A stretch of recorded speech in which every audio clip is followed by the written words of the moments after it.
Entre la dernière loi de finances et la loi Pacte, le PEA vient de subir un petit toilettage qui le rend d'autant plus attractif. Bonjour Alexandre. Bonjour David. Bon, il était nécessaire quand même de relooker un petit peu le PEA, d'autant que le PEA, il faut quand même le rappeler, comparé à l'assurance vie, ça pèse pas lourd. Aujourd'hui, le PEA, selon les dernières informations communiquées par la Banque de France, ça pèse 94 milliards d'euros. En gros 100 milliards, quoi, en gros 100 milliards. Si on arrondit. Versus entre le PEA tout court et le PEA PME. Ouais.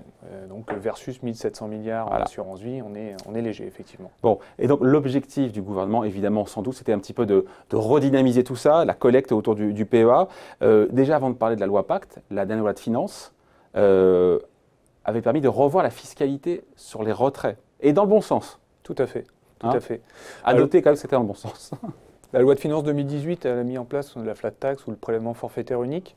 Et le PEA a été oublié sur cette flat tax. Donc aujourd'hui, on est sur une nouvelle fiscalité pour tout retrait avant 5 ans, puisque le PEA, aussi bien classique que PEA PME, bénéficie de la flat tax en cas de retrait avant 5 ans. Et au-delà de 5 ans, on est toujours sur l'ancienne fiscalité, avec une exonération en cas de retrait. Exactement. Après, on est passé par la loi Pacte.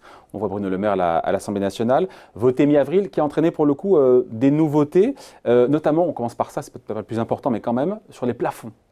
Il y a une modification des plafonds. Sur la répartition des plafonds, oui, c'est ça. Il y a deux plafonds. Il y a le PEA classique, il y a un plafond de 150 000 euros de versement, j'entends.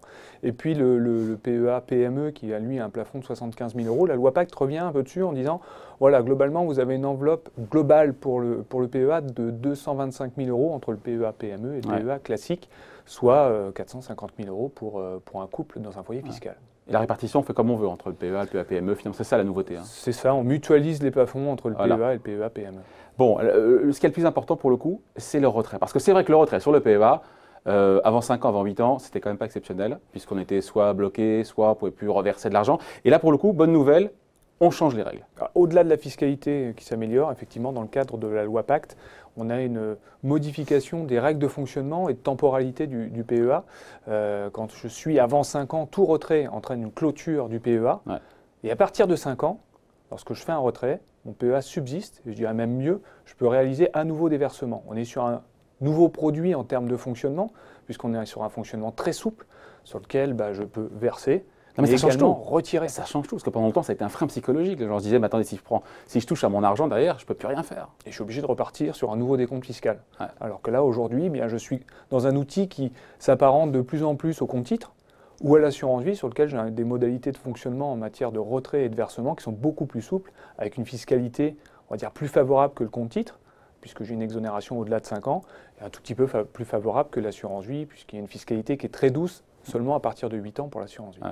On peut parler vraiment d'avancée pour le PEA, le rendant pour le coup plus attractif, et donc ça a aussi un impact, on imagine, sur la façon de gérer son PEA. Oui, c'est une grosse modification. C'est en ligne avec ce que veut le gouvernement en matière d'épargne, drainer l'épargne vers l'entreprise. C'est le cas dans la loi Pacte, c'est une vraie volonté de drainer l'épargne sur l'économie réelle.